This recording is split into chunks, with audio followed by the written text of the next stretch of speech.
মিথ্যা কথা ছেড়ে দিয়েছে আর মিথ্যা কথা বলে না, তওবা করে নিয়েছে, তাদের জন্য এই রমাদানের ফজিলত তাদেরকে আল্লাহ তাআলা বিনিময়ে দিবে। আগে কি করতো? অন্যায় অবিচার করতো, পাপাচারে লিপ্ত হইতো। রমজান আসার পরে তওবা করেছে, আল্লাহ তাআলার নিকট মাফ চাইছে, পূর্বের গুনার উপর লজ্জিত হইয়া আল্লাহ তাআলার নিকট ক্রন্দন করেছে, কান্নাকাটি করেছে, এবং সে কি করতেছে? এই পূর্বের গুনাহগুলো ছেড়ে দিয়েছে, পূর্বের অভ্যাসগুলো ছেড়ে দিয়েছে, রমজানটাকে কাজে লাগাইতে পারতেছে। তাদের জন্য রমজানের ফজিলত তাদেরকে আল্লাহ তাআলা বিনিময়ে দিবে। আর যারা রমজান পাইল কিন্তু পূর্বের গুনাহ মাফ করাতে পারল না, তাদের জন্য ধ্বংস, তারা ক্ষতিগ্রস্ত। রমজান পাইল, মিথ্যা কথা ছাড়লো না, রমজান পাইল, পাপাচার ছাড়লো না, রমজান পাইল, সুদ খাওয়া ছাড়লো না, রমজান পাইল, ঘুষ খাওয়া ছাড়লো না, রমজান পাইছে, এই বরকতময় মাস পাইছে, এই গুনাহ মাফের মাস পাইছে, আল্লাহ তাআলাকে সন্তুষ্ট করার মাস পাইছে, কিন্তু বেপরদায় চলে।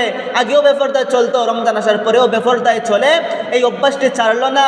তাদের জন্য আল্লাহ তাআলার নিকট কোনো বিনিময় নাই। তারা যে কি করেছে, মানে না খাওয়া অবস্থায় ছিল, কিছু পান করে নাই, কিছু খায় নাই, এই যে কষ্ট হয়েছে, শুধু এই কষ্টটাই পাইবে, আর কোনো বিনিময় আল্লাহ তাআলা তাদেরকে দিবে না। মুহতারাম হাজিরিন, তাই রমজানটাকে কাজে লাগান, আল্লাহ তাআলাকে সন্তুষ্ট করেন, এই মাসটাকে